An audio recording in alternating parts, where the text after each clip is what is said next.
जैसा कि आप जानते हैं कि हम लोग दूसरे पत्रस के दूसरे अध्याय में आ पहुंचे हैं, जहां पर हम लोगों ने पहला पद और दूसरा पद हम देख चुके हैं और आज हम तीसरे पद को देखने वाले हैं। और तीसरे पद से संबंधित जो टॉपिक आज रहेगा वो है be careful of greedy preachers, लालची प्रचारकों से सावधान। ठीक है, आपने या मैंने, हम सब ने कभी ना कभी ऐसे प्रचारकों का सामना तो किया होगा, है ना। लालची प्रचारकों का, जो हमेशा लोभ और लालच से भरे हुए होते हैं कि किस रीति से आपको ठगे, किस रीति से आपको धोखा दे, किस रीति से आपसे पैसा वसूल करे। होते हैं ना थोड़े जगहों पर चंदा वसूली करने वाले, या मुंबई में कहते हैं, क्या कहते हैं, जो हफ्ता वसूली करने वाले, है ना, हफ्ता लेने वाले।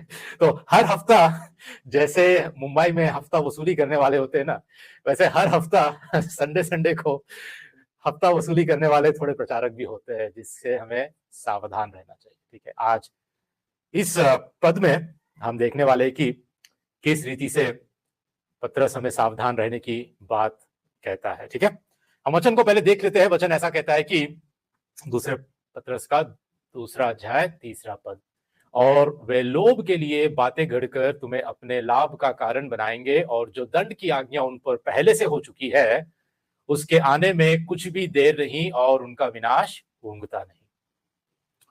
ठीक है, तो यहां पर हो सकता है कि आपको पूरी रीति से बात यहां पर स्पष्ट रीति से समझ में ना आए, तो मैं और एक दो ट्रांसलेशन, हिंदी के ही दो ऐसे सरल भाषा के ट्रांसलेशन को भी आपके आगे में रखना चाहता हूं। ठीक है, एक ट्रांसलेशन में ऐसा लिखते हैं कि लोभ के कारण अपनी बनावटी बातों से वे तुमसे धन कमाएंगे।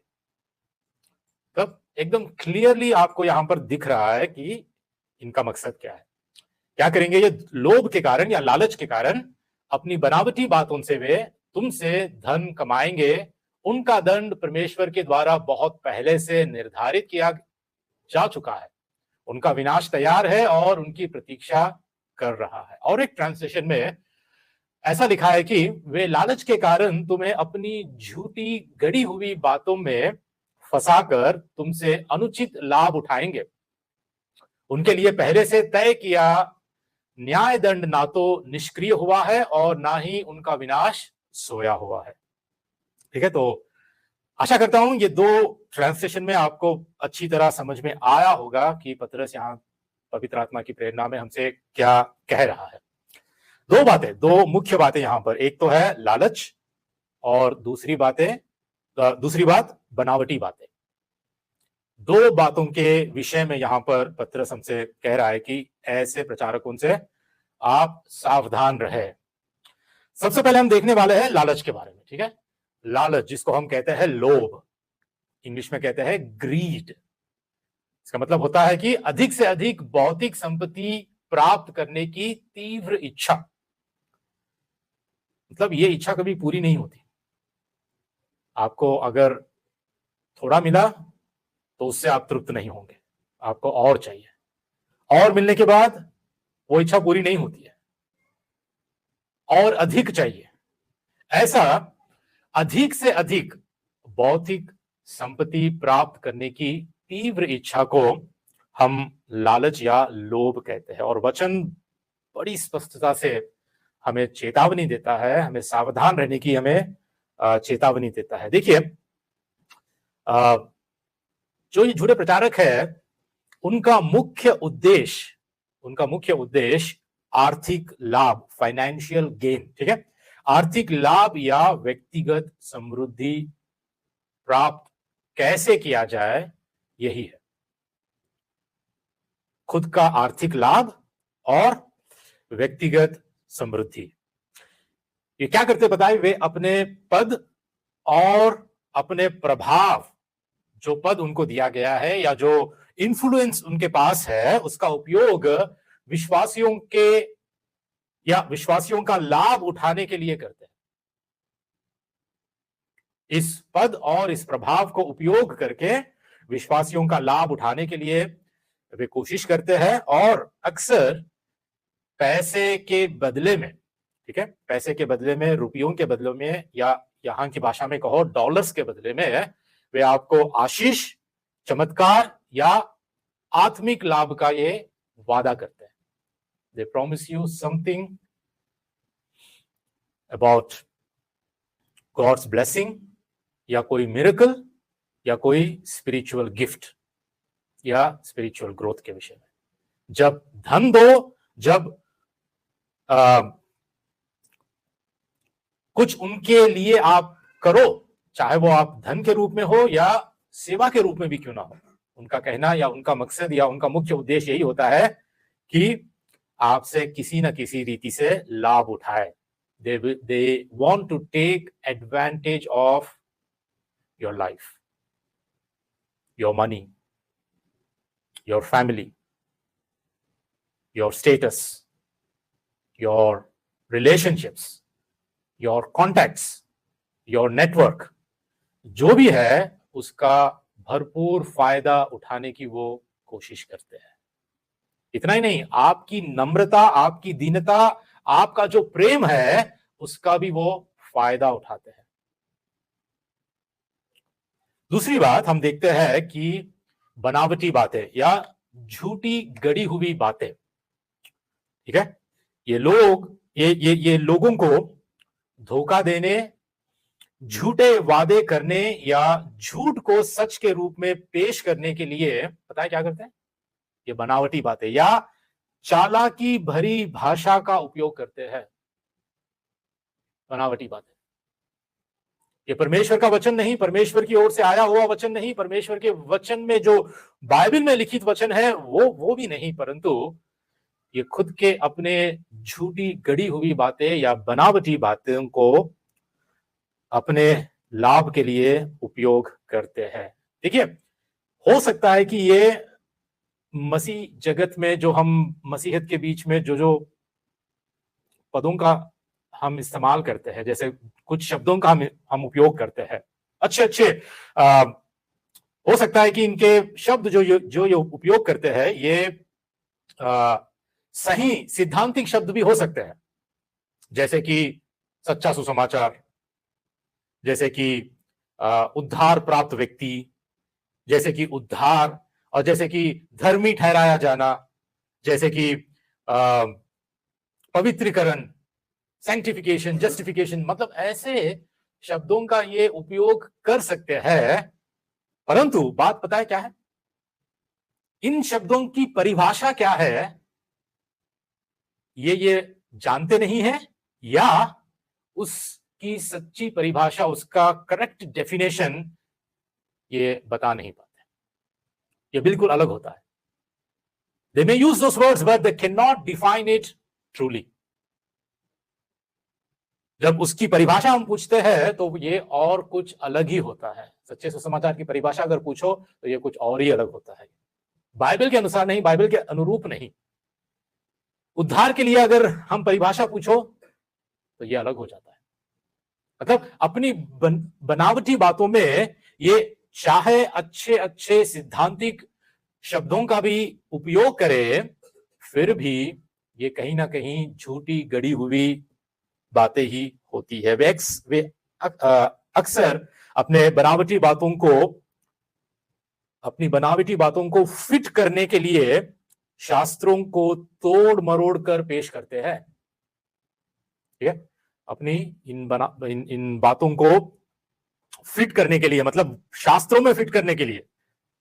ये खुद शास्त्र में फिट नहीं होते, लेकिन अपनी बातों को पवित्र शास्त्र में फिट करने के लिए शास्त्रों को ना तोड़ मरोड़ कर पेश करते हैं, जिससे लोग गुमराह हो जाते हैं। ठीक है, तो मैं आज आपके आगे कुछ ऐसे उदाहरण को या ऐसे कुछ व्यवहारिक तरीकों को मैं आपके आगे रखना चाहता हूं, जिनसे झूठे प्रचारक मसीहों का शोषण करते हैं या मसीहों को एक्सप्लॉइट करते हैं या उनका फायदा उठाते हैं या उनका लाभ उठाते हैं। ठीक है, तो कुछ बातों को मैं आपके आगे रखना चाहता हूं। सबसे पहली बात एक ऐसा तरीका है, एक ऐसी बात है जिनका उपयोग ये करके आपको ठगने की कोशिश करते हैं। सबसे पहली बात, आपको तो ये पता ही होगा। सोइंग ए फाइनेंशियल सीड मतलब आर्थिक बीज बोना। मुझे पता है हम में से हर कोई इसको सुना होगा। यू सो ए सीड मतलब आप बीज आपको बोना है ताकि आप एक अच्छी कटनी काटोगे।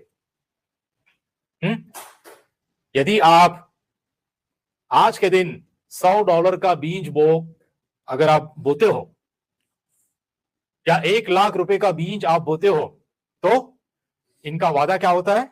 ये क्या सिखाते हैं कि आपको रिटर्न में 10 गुना 100 गुना परमेश्वर आपको देगा। परमेश्वर आपको देगा। आपको रिटर्न में परमेश्वर इतनी आशीष देगा, इतना आपको फाइनेंशियली ब्लेस करेगा जब आप बीज बोगे। You have to sow a financial seed मतलब आर्थिक बीज आपको बोना चाहिए। खासकर समृद्धि के सुसमाचार के कुछ प्रचारक सिखाते हैं कि आर्थिक आशीष और शारीरिक खुशहाली उन लोगों के लिए गारंटी है, उन लोगों के लिए गारंटी है जो उनके मिनिस्ट्री में, उनकी सेविकाई में ये बीज बोते हैं।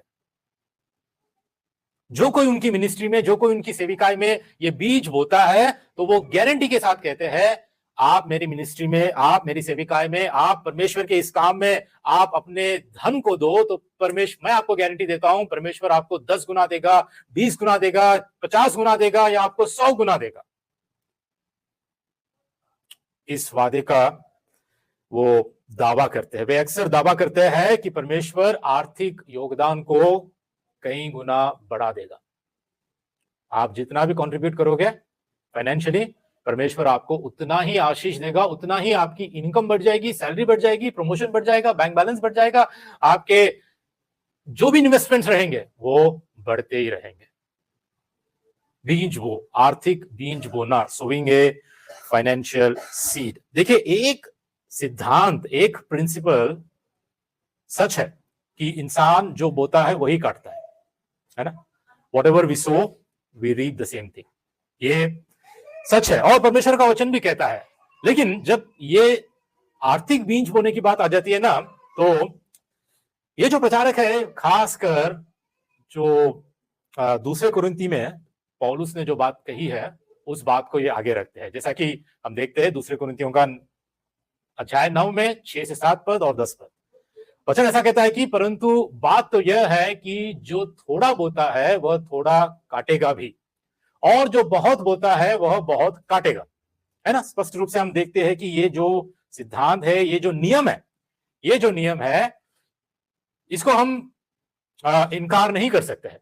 This is universal principle. जो हम बोते हैं हम उसको काटते भी है। ठीक है। तो वचन फिर ऐसा कहता है कि हर एक जन जैसा मन में ठाने वैसा ही दान करे,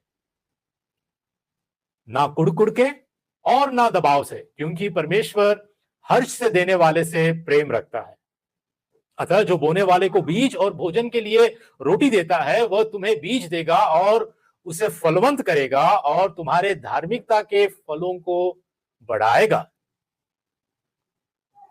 तो इसी वचन के आधार पर, इसी वचन को कोट करते हुए अक्सर ऐसे प्रचारक ये कहते हैं कि यहां पर देखिए, पौलुस कहता है कि आपको बीज बोना चाहिए, आपको एक फाइनेंशियल सीड को आपको बोना चाहिए, और आप जैसा बोओगे आप वैसा ही कटनी काटोगे। जो थोड़ा बोएगा वो थोड़ा ही काटेगा, जो अधिक बोता है, वो बहुत बोता है, वो बहुत काटेगा। लेकिन यहां पर सोचने वाली एक बात है, सोचने वाली और ध्यान देने वाली बात हमें सीखना यहां पर बहुत जरूरी है कि परमेश्वर का वचन जब बीज की बात कहता है, ये केवल धन की बात नहीं है। यहां पर परमेश्वर के द्वारा दिए गए सारे संसाधन की बात है, हर एक रिसोर्स की बात है। सारे संसाधन मतलब परमेश्वर ने जो हमको समय दिया है, परमेश्वर ने जो हमको प्रतिभा दी है, परमेश्वर ने जो हमको निपुणता दी है, परमेश्वर ने हमको जो धन दिया है, परमेश्वर ने जो हमको संपत्ति दी है, परमेश्वर ने जो कुछ हमको दिया है, वो सारे संसाधन को जब हम बोते हैं, जो बहुत बोता है वो बहुत काटता भी है। अपने आत्मिक जीवन में, अपने आत्मिक रिद्धि में, अपने आत्मिक विकास में वो ऐसी कठिनी को काटता भी है। लेकिन जब दान देने वाली बात आ जाती है, जब परमेश्वर के कार्यों के लिए, परमेश्वर के सेविकाई के लिए जब बात आ जाती है, तो क्या लिखा है? हर एक जन जैसा मन में ठाने वैसा ही दान करे, बिकॉज इट इज वॉलंटरी। कोई जबरदस्ती नहीं यहां पर, है ना? It is not a must. जो जैसा मन में ठाने वैसा ही दान करे, ना कुड़ के, मतलब कोई शिकायत के साथ नहीं, विदाउट कंप्लेनिंग, और ना दबाव से, विदाउट एनी कंपल्शन। कोई दबाव नहीं होना चाहिए। जब आप परमेश्वर के राज्य के लिए, उसके काम के लिए जब आप दान देते हैं, तो वचन साफ साफ हमें यह कहता है कि हम ना कुड़ के और ना दबाव से दान देना चाहिए, क्योंकि परमेश्वर हमें हर्ष से देने वाले जैसा चाहता है, और ऐसा देने वालों से वह प्रेम रखता है। हर्ष से, जो मतलब जो खुशी खुशी, जो आनंद के साथ देता है, जो वॉलंटरी, जो अपने मन से जो देता है, परमेश्वर उससे प्रेम रखता है। ठीक है, तो ये बात हमें ध्यान देना जरूरी है। देखिए, इस खंड में जो बोए गए बीज से कोई चमत्कार या कोई व्यक्तिगत धन संपत्ति की गारंटी नहीं दी गई है। यहां पर कहीं लिखा है कि जब आप बीज बोओगे तो आपके जीवन में कुछ चमत्कार हो जाएगा, आपके जीवन में खुशहाली आ जाएगी, आप व्यक्तिगत जीवन में आपके कुछ ऐसा काम बन जाएगा, कुछ धन संपत्ति आप पालोगे, आपका बैंक बैलेंस बढ़ जाएगा। कहीं हम नहीं पाते हैं, कहीं हम नहीं पाते हैं ऐसा। बल्कि वचन क्या कहता है? तुम्हारे धार्मिकता के फलों को बढ़ाएगा, बैंक बैलेंस नहीं, हमारे इन्वेस्टमेंट्स का प्राइस नहीं, हमारे बिजनेस में उन्नति नहीं। वचन कहता है कि तुम्हारे धार्मिकता के फलों को बढ़ाएगा। परमेश्वर, जब तुम बीज बोते हो, जो बीज बोते हो, वो बीज का प्रतिफल तुम्हें तुम्हारे धार्मिकता के फलों में तुमको मिलेगा, मतलब तुम्हारे अच्छे कार्यों में तुमको मिलेगा वो। इसी वचन को तोड़ मरोड़ कर जो लोग सिखाते हैं, उनसे हमें सावधान रहना चाहिए। देखिए, हमारे कलीसिया में हम लोग यहां पर दशमांश के बारे में हम कभी नहीं बोलते हैं, हम कभी सिखाते भी नहीं। क्यों? क्योंकि एक कारण है। दशमांश ये हमारा विश्वास है, और बाइबल के अनुसार भी जब हम बाइबल को स्पष्ट रीति से और उसको अच्छी तरह समझने की जब हम कोशिश करते हैं, तो नए नियम में हम पाते हैं कि हमें कहीं पर भी दशमांश देने की हमें आज्ञा नहीं दी गई। हमको दान देने की आज्ञा दी गई है, हमको उदारता से हमें देने की आज्ञा दी गई है, वो भी कुड़ कर नहीं, दबाव से नहीं, परंतु हर्ष से देने की हमें आज्ञा दी गई है। परंतु दशमांश के विषय में हमें कहीं पर भी आज्ञा नहीं दी गई है। ये पुराने नियम में इजराइल की प्रजा को परमेश्वर द्वारा दी गई आज्ञा या नियम आप कह सकते हो, जिसमें केवल आपका 10%, मतलब आपका दशमांश ही नहीं, उसके अलावा भी बहुत सारे ऐसे टैक्सेस हैं जिसको मंदिर के कार्य के लिए लेवी गोत्र के जो याजक थे, उनके पालन पोषण के लिए और इजराइल के इकोनॉमी को सस्टेन करने के लिए परमेश्वर ने एक ऐसा कानून बनाया कि लोगों को टैक्स भरना है, लोगों को दशमांश देना है। ये पुराने नियम में हम स्पष्ट रीति से हम जान पाते हैं। इसके विषय में कहीं इन डेप्थ स्टडी अगर हम करें तो तब हमें और भी अधिक बातों को हम जान पाते हैं। लेकिन जब नए नियम की बात आ जाती है, नए नियम में हमें कलीसिया की स्थापना के बाद हमें कहीं पर भी हम ऐसी आज्ञा को हम नहीं देखते हैं जहां पर प्रेरितों ने ऐसा हमको सिखाया है कि आप अपना दशमांश आपको देना चाहिए, परंतु ऐसा सिखाया है कि हर एक जन जैसा मन में ठाने वैसा ही दान करें। ठीक है, देखिए, अगर कोई प्रचारक सिखाता है कि आपको जरूर देना है, अवश्य देना है, यू मस्ट गिव, तो सीधे सीधे सीधे सीधे हम ये जान पाते हैं कि वो झूठा है, वो गलत है। चाहे वो खुद को उसने स्टडी नहीं किया है, या खुद वो जानता नहीं है, या जानबूझकर ऐसा कह रहा है। मस्ट नहीं है, मस्ट नहीं है। हम जब दान देते हैं, हम परमेश्वर की सेविकाई के लिए देते हैं, तो ये हमारे दिल से हम देते हैं, हमारे मन से देते हैं, हम धन्यवादी बनकर हम देते हैं। हम कुड़ के नहीं, हम दबाव से नहीं। कई सारे चर्चों में कोई भी प्रचार अगर जब होता है, मैसेज जब देते हैं, तो घुमा फिरा के कहीं ना कहीं उसका अंत में ना एक ही बात आ जाती है कि आपको पैसा देना। उस संदेश का लास्ट उद्देश्य या सबसे अल्टीमेट बात यही होती है कि आपको परमेश्वर के मंदिर में, परमेश्वर की सेविकाई के लिए आपको धन देना ही है। सुसमाचार के विषय में प्रचार करो, उद्धार के विषय में प्रचार करो, पवित्र आत्मा के विषय में प्रचार करो, या प्रैक्टिकल बातें हमारे वैवाहिक जीवन के बारे में, या और किसी भी बात में प्रचार, किसी भी विषय में क्यों ना हो, किसी भी सिद्धांत के विषय में प्रचार क्यों ना हो, बात घुमा फिराकर तोड़ मरोड़ कर अंत में एक ही बात आ जाती है कि आपको अपना दशमांश देना है।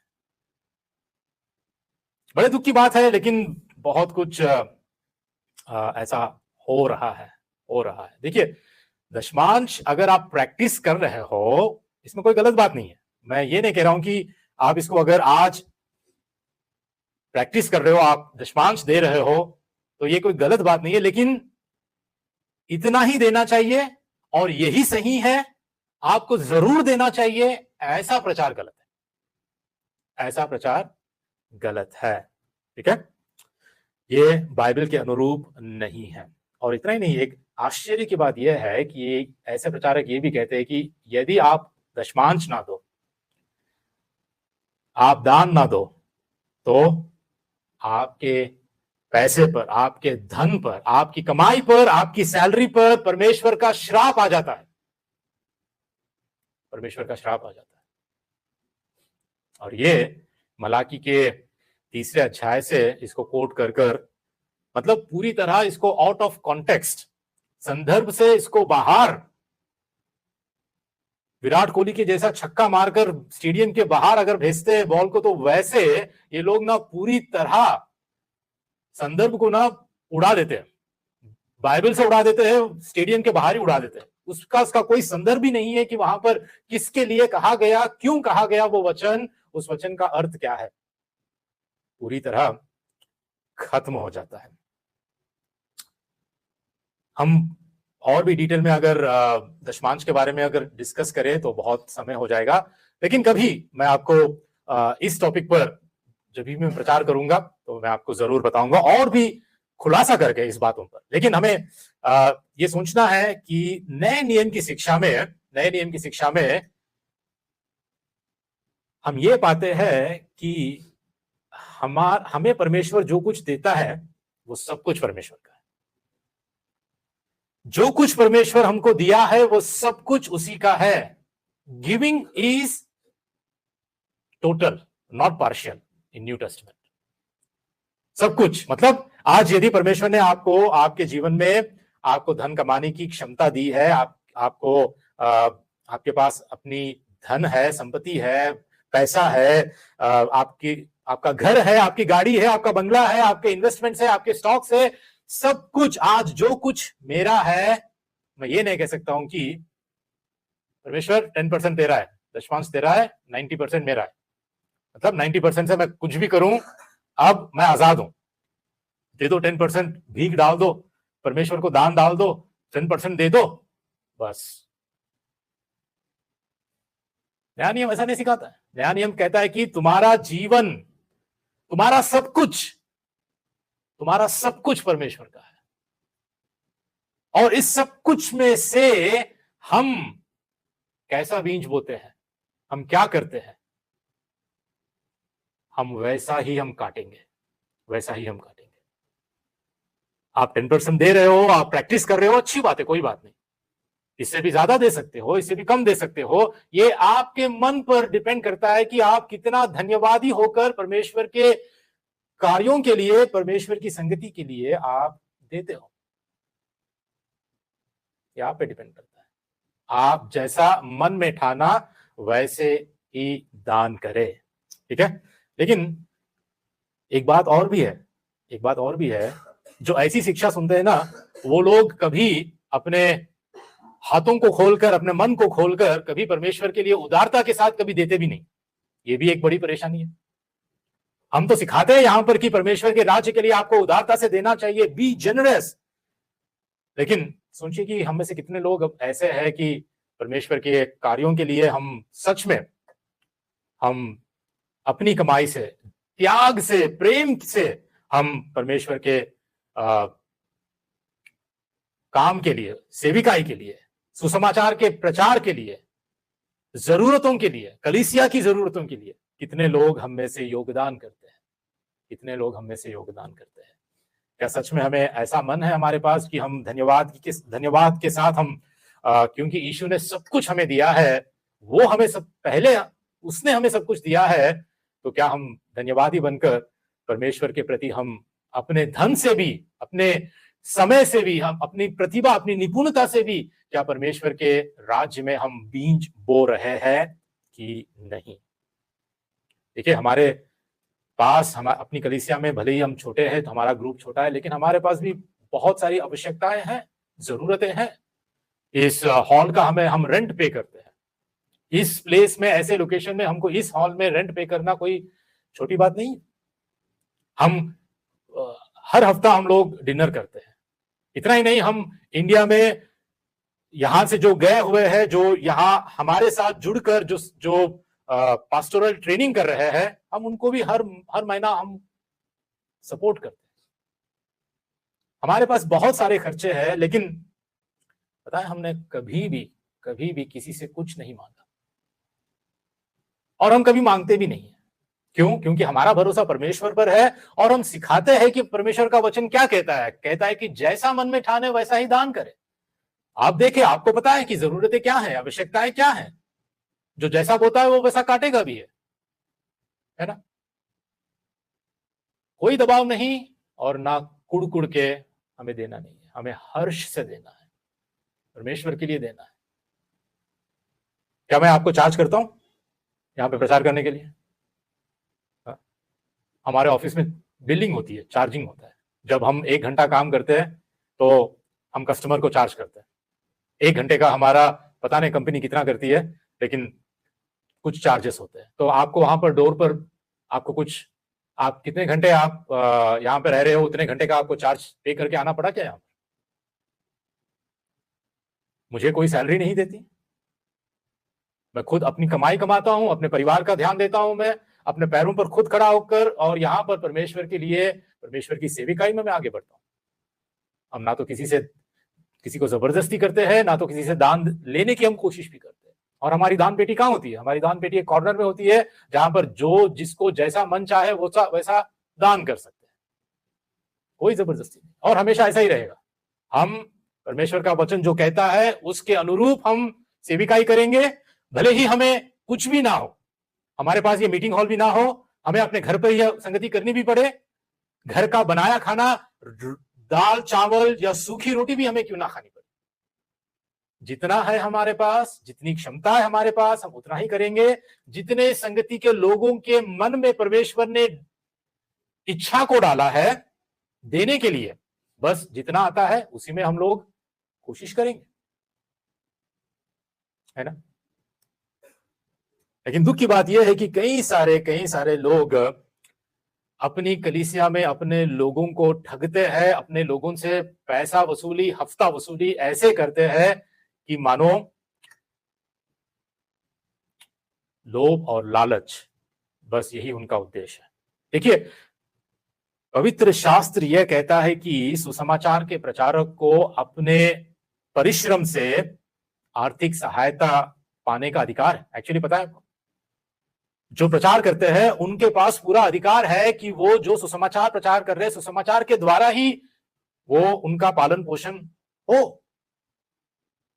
कैसे होगा? पास्टर का पालन पोषण कैसे होगा? अगर पास्टर फुल टाइम मिनिस्ट्री में है तो यदि जो चर्च के सदस्य है, कलीसिया के जो सदस्य है, वो पास्टर का अगर सपोर्ट ना करे तो और कौन करेगा? बाहर वाला तो कोई नहीं करेगा। और ये अधिकार खुद परमेश्वर का वचन ही देता है। जैसा वचन में लिखा है कि जो वचन की शिक्षा पाता है वह सब अच्छी वस्तुओं में सिखाने वाले को भागी करे। गलातियों का 6:6। आपको जो शिक्षित कर रहा है, आपको जो सिखा रहा है, हर अच्छी वस्तु में उसको भी आप भागी करें। और उतना ही नहीं, वचन ऐसा भी कहता है पहले तीमुथियुस का 5:17 और 18 में, जो प्राचीन अच्छा प्रबंध करते हैं, विशेष करके जो वचन सुनाने और सिखाने में परिश्रम करते हैं। देखिए, वचन को सिखाने और सुनाने में कोई ऐसे ही आके यहां पे खड़े होकर प्रचार करना कोई आसान बात नहीं है। हर हफ्ते मनगढ़ंत कहानियां सुनाना बहुत आसान है। कुछ भी वचन लिया, पढ़ लिया, सुना दिया, कोई भी कर सकता है। लेकिन परिश्रम, सुनने और सिखाने में परिश्रम जो करता है, मेहनत जो करता है, घंटों घंटों परमेश्वर के वचन को, उसकी हर बात को जांचता है, स्टडी करता है, उसका सही अर्थ सिखाने की कोशिश करता है,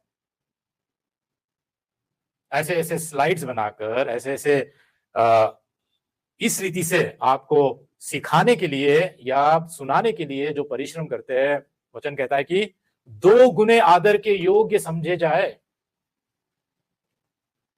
ये बात सदस्यों के लिए है। ये बात आजकल लेकिन उल्टा हो रहा है कि इस बात को लेकर कई सारे प्रचारक ऐसे डिमांड करते हैं कि अपने अधिकार को, कि देखो परमेश्वर का वचन कहता है ना, तो आप मुझे 2 गुना आदर देना है, 2 गुना मुझे सैलरी देनी है, 2 गुना पैसे आप मुझे ज्यादा देना है। ये सदस्यों की इच्छा पर परमेश्वर छोड़ा है। सदस्यों को ये आज्ञा परमेश्वर ने दी है। इसमें कोई डिमांड करने वाली बात नहीं है। कोई सेवक, कोई प्रचारक डिमांड नहीं कर सकता, लेकिन यह अधिकार परमेश्वर ने खुद अपने वचन में रखा है। क्योंकि पवित्र शास्त्र कहता है, दावने वाले बैल का मुंह ना बांधना, क्योंकि मजदूर अपनी मजदूरी का हकदार है। इसलिए यहां पर अपनी कलीसिया में इतनी आवश्यकताएं होने पर भी, जहां पर हमारा रेंट है, हमारा फूड है, हमारे अदर एक्सपेंसेस है, हमारे मिसलेनियस एक्सपेंसेस है, हमारे बहुत सारे इंडिया में पास्टर्स का पास्टोरल ट्रेनिंग करने वाले के एक्सपेंसेस रहने पर भी हम ना तो कभी किसी से कोई भी बात, आपको शायद आपको पता भी नहीं है कि हमारे और भी एक्सपेंसेस क्या है। क्यों? क्योंकि हम परमेश्वर पर निर्भर होते हैं और आपको बताते हैं, सिखाते हैं कि आपको किस रीति से दान देना चाहिए। और ये मत समझिए कि मैं यहां पर फिर से यही प्रचार कर रहा हूं जैसे सारे लोग करते हैं कि आपको भरमाकर, आपको बनावटी बातें कहकर आपसे चंदा वसूल करें। नहीं, ये बातें हैं, ये अधिकार है, परमेश्वर ने दिया है, लेकिन यह व्यक्तिगत लाभ के लिए लालच से पैसा या धन कमाने का तरीका नहीं है। लालच से या लोभ से परमेश्वर की सेविकाई, मिनिस्ट्री, सुसमाचार का कार्य धन कमाने के लिए नहीं है। यह बात को अगर हम स्पष्ट रीति से समझ जाए तो हमारे लिए बहुत बेहतर होगा। दूसरी बात ये तो आपको पता ही होगा किस तरीके को उपयोग करते हैं, selling so called Holi items. ठीक है, पवित्र वस्तु बेचना, जैसा कि तेल बेचना, अनॉइंटेड ऑयल या होली वाटर, या रुमाल बेचना, कपड़े बेचना। उनका मानना यह होता है कि इनके पास बहुत परमेश्वर का ऐसा अभिषेक और ऐसा सामर्थ है कि जब कोई तेल या पानी या रुमाल को वो छू कर प्रार्थना करे तो उसमें भी ऐसी सामर्थ आ जाती है जिसके कारण अगर आप उसका उपयोग करते हो तो आपको चंगाई मिल जाएगी, आपको चमत्कार हो जाएगा, आपका प्रमोशन हो जाएगा, या आपकी सैलरी बढ़ जाएगी।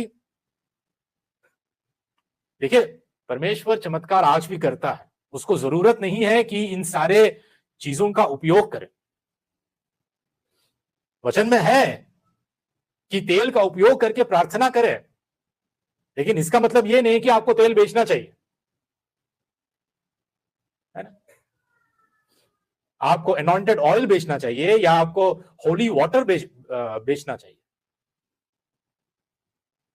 और हमारे कितने अंधभक्त ऐसे ऐसे लोगों का समर्थन करते हैं और हजारों, लाखों, करोड़ों में इन सारी वस्तुओं का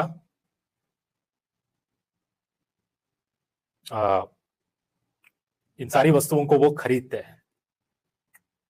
ठीक है, तो ऐसे तरीकों से भी हमें बचना है। तीसरी बात यह है कि ये अधिकार का गैर बाइबल आधारित उपयोग, अनबिब्लिकल यूज ऑफ अथॉरिटी। जैसे कि हम जानते हैं, मैंने पिछली बार एक बार प्रचार भी किया था कि एक पास्टर को कलीसिया में कितना अधिकार होता है, पता है आपको? एक पास्टर को कलीसिया के सदस्यों पर व्यक्तिगत रूप से, ध्यान से सुनिए, व्यक्तिगत रूप से एक पास्टर को कलीसिया के सदस्यों पर जीरो अधिकार होता है। शून्य मतलब बिल्कुल कोई अधिकार नहीं है व्यक्तिगत रूप से। पास्टर को या एक सेवक को परमेश्वर के वचन के द्वारा दिया गया, ठीक है, जिसको हम कहते हैं डेलीगेटेड अथॉरिटी, वचन के द्वारा दिया गया ही अधिकार पास्टर के पास है। वचन में जो कहता है वचन के द्वारा दिया गया अधिकारी है, परंतु व्यक्तिगत रूप से आपको कितना देना है, आपको कहां बैठना है, आपके घर में क्या होना चाहिए, आपको कब आना चाहिए, आपको कैसे कपड़े पहनना चाहिए, आपको कौन सी नौकरी करनी चाहिए, आपको किससे शादी करनी चाहिए, ये सारा अधिकार, ठीक है, आपके व्यक्तिगत पर्सनल लाइफ के विषय में ऐसा कोई अधिकार किसी पास्टर को नहीं दिया गया। इट्स ए डेलीगेटेड अथॉरिटी जो वचन देता है, वचन देता है। लेकिन ये लोग क्या कहते हैं पता है? अपने अधिकार का ये गैर बाइबल आधारित उपयोग करते हैं। It is an unbiblical use of authority. क्या कहते हैं? ये अपने अधिकार का उपयोग अपने सदस्यों को नियंत्रित करने, उनको कंट्रोल करने, उनको नियंत्रित करने और हेर फेर करने के लिए करते हैं। अक्सर कहते हैं कि आपको मेरे प्रति या हमारे कलीसिया के प्रति या हमारी सेविकाई के प्रति आपके पास ऐसी निर्विवाद निष्ठा होनी चाहिए, ऐसी निष्ठा होनी चाहिए। You have to be loyal, you have to be very loyal to me, to my church, to our ministry. परमेश्वर का वचन कभी ऐसा नहीं कहता है। You have to be loyal to the word of God. हमें निष्ठा से जीवन जीना है तो परमेश्वर के वचन के प्रति जियो। बिल्कुल हमें रेस्पेक्ट करनी है। हमें हमारे जो नायक है, जो जो जो परमेश्वर के द्वारा ठहराए गए जो भी प्रचारक है, उनका आदर करने की बात है, उनका दुगना आदर करने की बात है, उनकी बात मानने की बात है। लेकिन किस हद तक? जो वचन कहता है। अगर आज मैं कहता हूं मरकुस भाई या शिल्पा बहन, वचन ऐसा कहता है आपके जीवन के विषय में, वचन की ये बात, वचन ऐसा कहता है, इस रीति से आपको अपना जीवन जीना चाहिए, यह अधिकार मेरे पास है। वचन का अधिकार जो मुझे दिया गया है एक पासवान की तरह, यह मेरे पास अधिकार है। मैं बस वचन जो मुझे कहता है, जो सिखाता है, दूसरों को सिखाने के लिए कहता है, बस उतना ही अधिकार है। मैं ना तो आपसे आदर की उम्मीद कर सकता हूं या डिमांड कर सकता हूं। Respect is never demanded, respect is never commanded, respect is earned. हम इज्जत को कमाते हैं, है ना? ये हमारे लिए बहुत जरूरी है। लेकिन ये लोग इसका दुरुपयोग करते हैं। वचन के बाइबल आधारित जो अधिकार उनको दिया गया है और कहते हैं कि मेरी आज्ञा को तुम मानो। वो आज्ञाकारिता की मांग करते हैं। और एक वचन को भी वो अक्सर कोट करते हैं कि वो कहते हैं कि किसी भी अभिषक्त जन को छूना नहीं, डोंट टच द अनॉइंटेड। वरना आप पर श्राप आएगा। जो दाऊद ने शाऊल के बारे में कहा, बस उसी को लेकर ये कोट करते हैं कि देखो परमेश्वर का जन यहां पर है, मैं जो भी कहूंगा, जो भी बातें कहूंगा, बस वही फाइनल, दैट्स अल्टीमेट। परमेश्वर के जन को छुओगे, खबरदार, परमेश्वर आपको छुएगा, आपको बर्बाद कर देगा, तबाही तबाही मच जाएगी। इतना तोड़ मरोड़ कर वचन को सिखाते हैं। वचन में ऐसा कहीं पर भी नहीं है। वचन कहता है कि हां, अभिषक्त को तू मत छू और ना मेरे नबियों की हानि कर। वो फिजिकल हानि या बॉडीली हार्म, उनकी हत्या मत करो, उनको शारीरिक रूप से चोट मत पहुंचाओ, ये बात कही है। लेकिन वो जो कुछ भी कहेंगे उसके लिए आपको ना तो सोचना है, ना तो आपको तर्क वितर्क करना है। चाहे वो झूठ भी प्रचार करे, जो भी प्रचार करे, जो भी बाइबल के विरोध भी प्रचार करे, चुपचाप सुनो, चुपचाप उनकी बात मानो। वरना अभिषक्त जन को छुओगे तो जीवन तबाह हो जाएगी। ऐसा कहीं नहीं है, ऐसा वचन में कहीं नहीं है। फिर से संदर्भ के बाहर ऐसा सिखाने की वो कोशिश करते हैं। इसका मतलब ये नहीं है कि हम उनसे सवाल नहीं कर सकते, हम उनकी शिक्षाओं पर उनसे तर्क नहीं कर सकते, हम उनकी झूठी शिक्षाओं को नहीं पहचान सकते। ठीक है। एक आश्चर्य की बात यह भी है कि वो ये भी कहते हैं कि आपके थोड़े लोग, ठीक है, कि आपके फैमिली के सारे संबंधों को, सारे रिश्तों को, you cut off all ties, सब कुछ आप काट डालो परमेश्वर के लिए, परमेश्वर की सेविकाई के लिए। ठीक है। चौथी बात, फॉल्स प्रोफेसिस। ठीक है, झूठी भविष्यवाणी। ये बनावटी बातों में उनका एक तरीका है ये कि झूठी भविष्यवाणियां भी वो करते हैं, और वो उनका दावा ये होता है कि डायरेक्ट परमेश्वर के पास से ही उनको प्रकाशन मिला है। They receive A direct revelation from God. ठीक है, वचन से भी वो बाहर होता है, वचन के अनुरूप भी नहीं होता है, वचन से और बढ़कर वचन में जो नहीं है वो भी उनके बातों में हम देख पाते हैं। उतना ही नहीं, ऐसी ऐसी भविष्यवाणियां कर देते हैं कि वो कभी पूरी भी नहीं होती। हमारे बीच जब पास्टर चरण दास जी आए थे तो बता रहे थे कि पंजाब में एक बहुत बड़े दास ने उनके कलीसिया के सदस्य के विषय में भविष्यवाणी की कि अगला जो बच्चा होगा आपको वो बेटा ही होगा। लेकिन हुआ क्या? बेटी हुई। ऐसे ना ऐसे ऐसे बहुत सारे आजकल प्रॉफिट्स उठ खड़े हो गए जो ऐसे ऐसे झूठी भविष्यवाणियां बहुत कर रहे हैं। ठीक है, और ये भी कहते हैं कि अगर तुम मेरे सेविकाई में, मेरे इस चर्च में अगर तुम दान नहीं दो, अगर तुम्हारा दशमांश यहां पर मत दो, तो कोई भयंकर घटना घट जाएगी तुम्हारे लाइफ में, तुम्हारे परिवार में कुछ ऐसा भयानक घटना घट जाएगी, फिर बाद में तुम पछताओगे। ठीक है, और इतना ही नहीं, आज जो पिछली बार इलेक्शंस हुए ना, इलेक्शंस में तो ऐसे प्रचारक, मतलब 100 लोग भविष्यवाणी बता दिए कि किस स्टेट में कौन सी सरकार आएगी, और केंद्र में भी, सेंट्रल गवर्नमेंट में भी कौन सी सरकार आएगी। कई सारे लोगों के भविष्यवाणी गलत हुआ है, पूरी रीति से गलत साबित हुआ है। मतलब कभी उन्होंने कभी सोचा भी नहीं कि ऐसी सरकार वहां पर आ सकती है क्या, या जो सरकार ऑलरेडी है वो कभी हार भी सकती है क्या।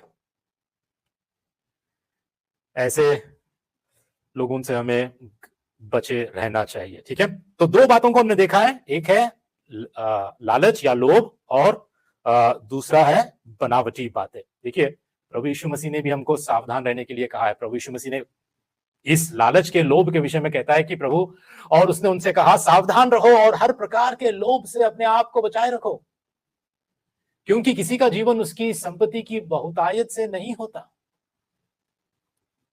लोभ से बचे रहने के लिए केवल प्रचारकों को नहीं, विश्वासियों के लिए भी ये बहुत बड़ी चुनौती है, बहुत बड़ी बात है जो प्रभु हमसे कहता है। और प्रभु का वचन ये भी कहता है कि जहां पर लोभ है, जहां पर लालच है, वहां पर हर प्रकार की बुराई है। इफिसियों के 4 के 18 और 19 में, क्योंकि उनकी बुद्धि अंधेरी हो गई है और उस अज्ञानता के कारण जो उनमें है और उनके मन की कठोरता के कारण वे परमेश्वर के जीवन से अलग किए गए हैं और वे सुन्न होकर लुचपन में लग गए हैं कि सब प्रकार के गंदे काम लालसा से किया करें। जहां पर ग्रीड, जहां पर लालच या लोभ होता है ना, वहां पर हर प्रकार का गंदा काम होता है। उतना ही नहीं, पता है ये ग्रीड या लालच को किसके समान देखा गया है वचन में, पता है किसकी समानता में इसको रखा गया है? वचन कहता है कुलुस्सियों के 3 के 5 और 6 में, इसलिए अपने उन अंगों को मार डालो जो पृथ्वी पर है, अर्थात व्यभिचार, अशुद्धता, दुष्कामना, बुरी लालसा और लोभ को, जो किसके समान है? मूर्ति पूजा के बराबर है। लोभ को मूर्ति पूजा के बराबर कहा गया है।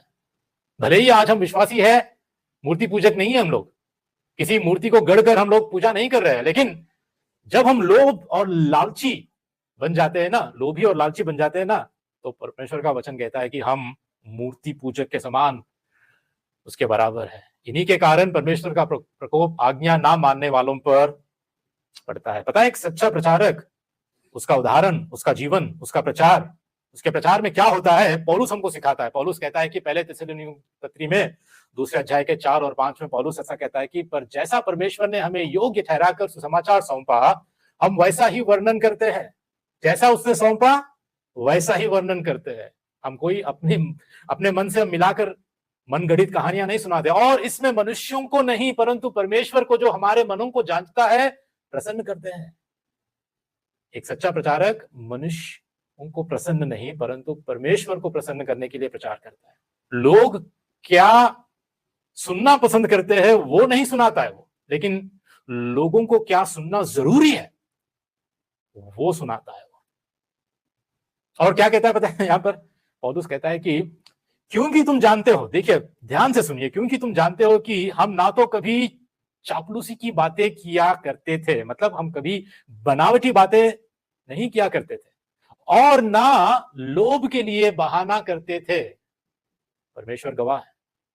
इन 2 बातों को ही प्रचार में पौलुस यहां पर बताता है हमें कि चापलूसी की बातें हम नहीं किया करते थे, बनावटी बातें हम नहीं किया करते थे, और दूसरी बात, हम लोभ के साथ हम प्रचार नहीं करते थे, लोभ के लिए हम बहाना नहीं बनाते थे। We are not greedy and we don't deceive people. ठीक है, तो ये हमारे लिए बहुत जरूरी है। पता है लोभ का ऑपोजिट क्या है? लोभ का विपरीत बात या शब्द, अगर कोई लोभी है, कोई लालच है, तो उसके अंदर उस लोभ से छुटकारा उसको पाना है, तो पता है क्या करना चाहिए? एक शब्द है जिसको हम कहते हैं इंग्लिश में कंटेंटमेंट या संतुष्टि, संतोष। वचन कहता है कि यदि आप संतुष्टि वाला भक्ति का जीवन जियोगे, वो तो आपके लिए बहुत बड़ा लाभ है। संतोष के साथ भक्ति का जीवन लाभदायक है। You B content with what you have. मैं ये नहीं कह रहा हूं कि आपको जॉब नहीं करनी है, या आपको कमाना नहीं है, या आपको अपने घर परिवार का पालन पोषण नहीं करना है, ये नहीं कह रहा हूं। ठीक है, अपनी जरूरतों के लिए मेहनत करो, कमाओ, अच्छे से अच्छी सैलरी कमाओ, कोई बात नहीं, लेकिन लालची मत बनो। जितना परमेश्वर ने हमको दिया है उतने में ही संतुष्ट रहो, संतुष्ट रहो, आगे बढ़ो, लेकिन संतुष्टता के साथ, संतोष के साथ आगे बढ़ो।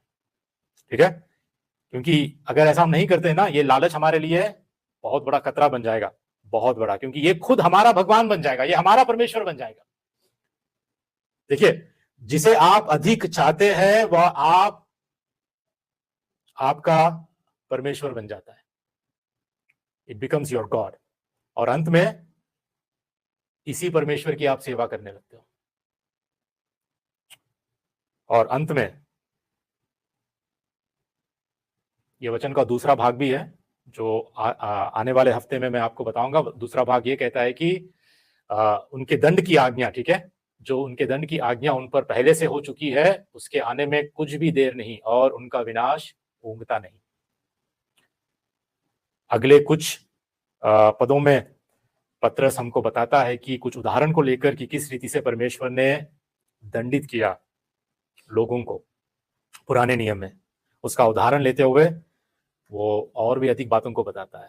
हम अगले हफ्ते इन बातों को देखेंगे, क्योंकि ये प्रचारक शायद अगर वो सोचते हैं आज के दिन की कुछ नहीं होगा, सब कुछ भला चंगा है, चल रहा है, सब कुछ ठीक ही है, इतनी सारी भीड़ आ रही है, इतने सारे लोग आ रहे हैं, इतना सारा धन आ रहा है, इतनी सारी मिनिस्ट्री बढ़ रही है, इतना सब कुछ हो रहा है, वाह वाह वाह, लोग कह रहे हैं मेरे इतने व्यूअर्स है, मेरे इतने सब्सक्राइबर्स है, मेरे इतने फॉलोवर्स है।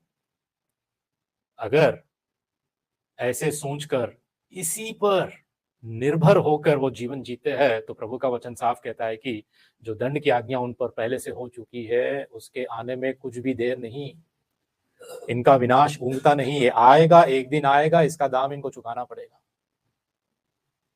प्रभु हमारी मदद करे, सहायता करे कि हम ऐसे लालची प्रचारकों से हम सावधान रहे, परखे जाने और परमेश्वर के वचन को सीखे, और उतना ही नहीं, हम उदारता से परमेश्वर के राज्य में हम बीज बोए।